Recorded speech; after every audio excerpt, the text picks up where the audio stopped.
हमारे समाज में, हमारे संविधान में जाति, धर्म, पंथ, मजहब के नाम पे बहुत सारे कानून बने हुए हैं।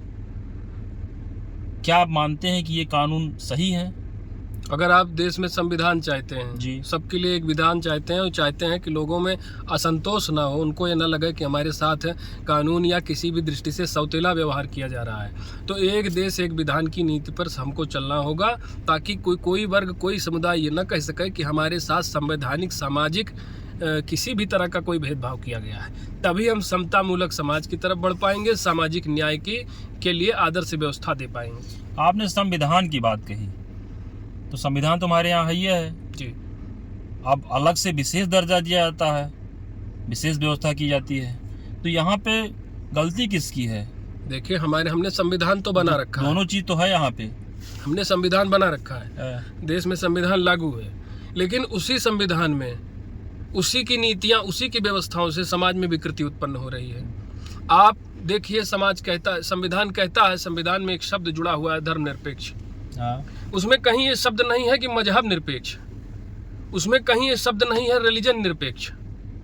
धर्म मजहब एक नहीं है, धर्म का मतलब रिलीजन नहीं होता है। इन चीज़ों को हमको समझना पड़ेगा, क्योंकि अब फिर आप माइनॉरिटी ले लीजिए, अल्पसंख्यक, जिस देश में इतने सैकड़ों भाषाएं बोली जाती हों, आपके 18वीं सूची में ही 8th शेड्यूल में जो भी आप देखिए 22 भाषाएं हैं, इस तरह से, अगर मैं गलत नहीं हूँ तो। हाँ, ठीक है। सैकड़ों भाषाएं बोली जाती हैं, तमाम पंथ है, संप्रदाय है, जातियां हैं, बहुत सारे लोग, अलग अलग आस्था के लोग यहाँ पर रहते हैं। अब इतनी डाइवर्सिटी वाले देश में कोई किसी कम्युनिटी की आबादी 25%, 30% हो जाती है, उसको भी अल्पसंख्यक होने का लाभ मिल रहा है। अगर सब भारतीय नागरिक हैं, कानून की दृष्टि में सब समान हैं, हम ये नहीं देखते कि किस जाति, पंथ, धर्म, संप्रदाय का है, तो फिर आपने अल्पसंख्यक क्यों माना उसको? क्यों अल्पसंख्यक होने का आपने लाभ दिया? क्यों अल्पसंख्यक मंत्रालय बना? क्यों अल्पसंख्यक आयोग बना? तो इन चीज़ों पर हमको गौर करना पड़ेगा। फिर आप देख लीजिए, आप लोगों को आरोप रहा है कि जाति व्यवस्था, वर्ण व्यवस्था, ये सब मनुवादियों की देन है, मनुस्मृति के तहत ये सब व्यवस्थाएं बनी। ठीक है, उन चीज़ों को हम जब सभ्यता नहीं थी तब उन चीज़ों को लागू किया गया, देश को एक समाज को एक ऑर्डर में, एक लय में चलाने का काम किया गया। लेकिन जब देश का संविधान लागू हुआ तो जातियों के आधार पर आज क्यों आरक्षण दिया जा रहा है? जातियों के आधार पर आज कानून क्यों बन रहा है?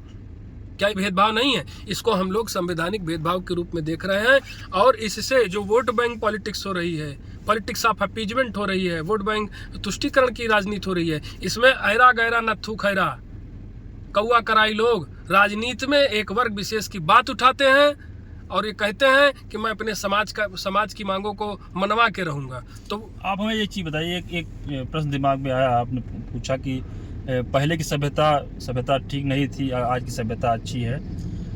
हम लोगों ने पढ़ा इतिहास में कि बहुत अच्छी सभ्यताएं उस समय थी, तो आपका क्या कहना है कि वो सभ्यता अच्छी थी कि आज की सभ्यता? मेसोपोटामिया की सभ्यता, तमाम सारी सभ्यताएं आपने ही पढ़ा होगा, सारी व्यवस्थाएं थी, लोग अच्छे थे, तो आप किस सभ्यता को अच्छा मानेंगे?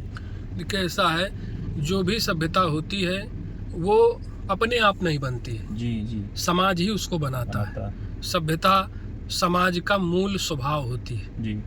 गुण, देश काल परिस्थिति जन्य जो भी व्यवस्थाएं बनती हैं वो अपने आप में ठीक ही होती हैं। आज अगर आप ये मनुवाद पर उंगली उठाएंगे कि कोई ब्राह्मण हुआ तो क्षत्रिय हुआ, वैश्य हुआ, शूद्र हुआ, आज इन चारों वर्णों की भले आप कहें कि ये व्यवस्थाएं गलत थीं, लेकिन मैं ये कहूँगा कि इस व्यवस्था में हर व्यक्ति को अपने अपने कार्य में 100% आरक्षण प्राप्त था। क्षत्रिय के कार्य में उसको 100% आरक्षण था। अगर कोई वानगी में था, वैश्य था, व्यापार में था, तो उसको 100% आरक्षण था। और शूद्र यानी हमारे समाज का वर्किंग क्लास, शूद्र कोई गाली नहीं है, कोई स्लैंग नहीं है, कोई उपहास का विषय नहीं है, वो समाज का वर्किंग तबका है। और ये गुण कर्म स्वभाव के आधार पर ये वर्गीकरण हुआ। आज आपके पास क्या ये वर्ग नहीं है? आप उसको अंग्रेजी में क्लासेस कह रहे हैं।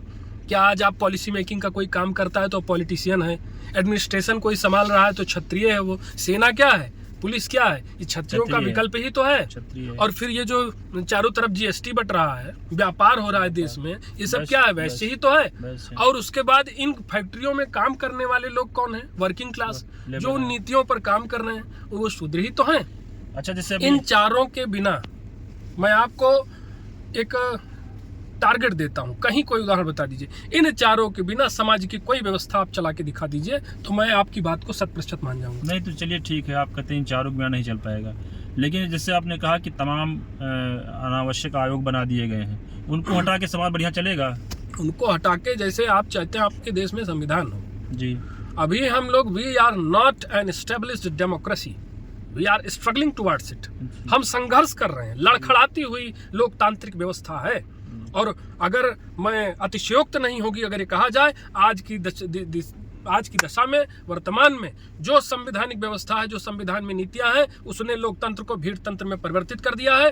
हर वर्ग, हर समुदाय अपनी अपनी ही बात कर रहा है, एक दूसरे को गरियाता दिख रहा है, निंदा करता दिख रहा है। लोगों में राष्ट्रीय चरित्र कहाँ है? तो आपके उद्बोधन से तो लगता है यही, मैं अपनी बात पूरी कर लूं, यही वो समय था, एक समय था जब विदेशी आक्रांताओं ने आक्रमण किया तो आचार्य चाणक्य ने घूम घूम कर देश के सभी शासकों को बताया कि यहाँ पर देश खतरे में है। लेकिन बहुत से लोग आपसी फूट और अपने अभिमान में, अपने मद में चूर रहे और उन्होंने उस तरफ ध्यान नहीं दिया। फलस्वरूप हमने अपने देश को अपमानित होते देखा। राष्ट्रीय चरित्र के अभाव में एक बार नहीं अनेक बार हमने अपने देश को अपमानित होते देखा, लेकिन हमने उससे कभी सबक नहीं लिया। आज के देश, आज की दशा में, आज के परिदृश्य में उसी की पुनरावृत्ति हो रही है। नहीं तो आपके विचार से, जो विचार आपके निकल के आ रहे हैं, उससे तो लगता है कि संविधान में बहुत सारे संशोधन करने पड़ेंगे। संविधान में संविधान संशोधन की बात आप कर रहे हैं? संविधान में अब तक 130 या कुछ संशोधन हुए कि नहीं हुए, मैं आपसे पूछता हूँ। नहीं, कुछ संशोधन तो हुए ही। परिस्थितियां बनी, समय आया, उसको बदलना पड़ा, संशोधन करना पड़ा। लेकिन जब राष्ट्रीय सुरक्षा की बात हो, जहां समाज एकजुट ही ना हो पावे आपकी नीतियों से, अलग अलग वर्ग के लिए अलग अलग कानून बनाएंगे। मैं आपसे कहता हूँ, आप निमंत्रण में लोगों को बुलाइए और हर अपने सभी रिश्तेदारों के लिए अलग अलग कुर्सी की व्यवस्था कर दीजिए, उनके लिए अलग अलग भोजन की व्यवस्था कर दीजिए। तो वहीं पर लोग बैठेंगे और उनके मन में आएगा कि उसको बड़ी कुर्सी पर बिठाया गया, हमको छोटी कुर्सी पर बिठाया गया। तो आपका मतलब है कि संविधान में बहुत सारे परिवर्तन करके और ये जितने आयोग बनाए गए हैं, जो आयोग से संबंधित मिनिस्ट्री बनाए गए हैं, उनको सब खत्म कर दिया जाए। एक देश एक विधान, इस नीति के तहत समान शिक्षा नीति लेकर आइए। जो किताब एक कॉर्पोरेट हैंडल करने, कॉर्पोरेट कंपनी चलाने वाले व्यक्ति का बच्चा पढ़े, वही हमारे गरीब किसान का बच्चा। समाज से तो एक आवाज निकल के आती है कि आप सब कुछ खत्म कर दीजिए, एक देश एक संविधान रखिए, लेकिन फिर जाति भी खत्म कर दीजिए, सब भारतीय हो जाएं। जाति की व्यवस्था क्या है? जब हमने क्या किया, इसको साइंटिफिकली समझने की जरूरत है। आप क्या करते हैं, जब आप अनुवांशिक गुणों की रक्षा करना चाहते हैं, आप ये बचाना चाहते हैं कि हमारे अनुवांशिक गुण जो हैं वो बचे रहें। अब मनुष्यों की बात न करिए, लोगों की बात न करिए, हम क्या करते हैं कि हम फल सब्जियों की बात कर लें, हम फसलों की बात कर लें। हमने हरित क्रांति के दौरान क्या देखा, जब देश में अनाज का अभाव था, खाने के लाले पड़े थे, कमी थी, तो हमने क्या किया कि हमारा जो गेहूं हुआ करता था, पहले थोड़ा हल्का होता था, उसका ग्लाइसेमिक इंडेक्स कम होता था। आज हमारे गेहूं का ग्लाइसेमिक इंडेक्स ज़्यादा है, वेट में, पैदावार में वो ज़्यादा होता है, लेकिन उसको खाने से क्या होता है, उसका जो ग्लूटन परसेंटेज है वो काफ़ी हाई है। तो आज का गेहूं चावल से भी बदतर है।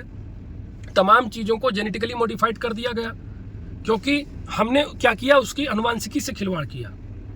यही फसलों और सब्जियों से आज तमाम बीमारियां इस बात से कोई इनकार नहीं कर सकता कि फल, सब्जियों और फसलों से जो उनकी अनुवांशिकी के साथ जेनेटिकली जो उनको मॉडिफाई किया गया है, छेड़छाड़ किया गया है, आज उनसे ही तमाम बीमारियां पैदा हो रही हैं। और जाति क्या है कि वर्ण व्यवस्था, गुण कर्म स्वभाव, जैसा आपका होगा वैसे आप होंगे। और जातियां क्या थीं? मैं आपसे एक बात कहूँगा, आप इसको झुठला नहीं पाएंगे। Caste was the social institution of learning. जो जाति थी वो अपने आप में एक स्कूल थी। आज आपको इंडस्ट्रियल ट्रेनिंग के लिए ITI करना होता है, बच्चे जाते हैं वहाँ पर, इंडस्ट्री कैसे चलेगी, वेल्डिंग कैसे होगी, ये सब चीज़ें सीखते हैं। अच्छा ये बताइए, लोहार के यहाँ इसको सिखाने के लिए क्या व्यवस्था थी? पहले व्यवस्था में चले जाइए, लोहार की अपनी ही, उसका घर ही पाठशाला थी। तो जो पारंपरिक ज्ञान चलता आ रहा है, जो अनुवांशिकी की रक्षा के लिए, पारंपरिक ज्ञान को बचाने के लिए हम लोगों ने जाति की व्यवस्था बनाई कि जो हमारी जाति है, जो अनुवांशिक गुण है वो बचे रहें। आज आप देखते हैं गायों में, पशुओं में लोग कहते हैं कि ये जो है हाइब्रिड है और ये देसी है। देसी गायों के दूध का क्या महत्व है, हाइब्रिड गायों के दूध से क्या महत्व है, इसको निकाल के आप देखिए, जानिए। मैं भेदभाव नहीं कर रहा हूँ, हाँ, देसी गायों की कोई भी व्यवस्था बनी तो बिना उसका पक्ष विपक्ष समझे केवल निंदा करना, विक्टिम कार्ड खेलना, राजनीतिक प्रोपोगंडा मारना, ये सही नहीं। हम इसको सही नहीं मानते। और जहां तक आपने संविधान में संशोधन की बात की है, अगर बात देश की सुरक्षा की है, एकता अखंडता की है, विकास की है, तो कितने भी संशोधन संविधान में करना पड़े वो हमें करने चाहिए। बहुत बहुत धन्यवाद आपका।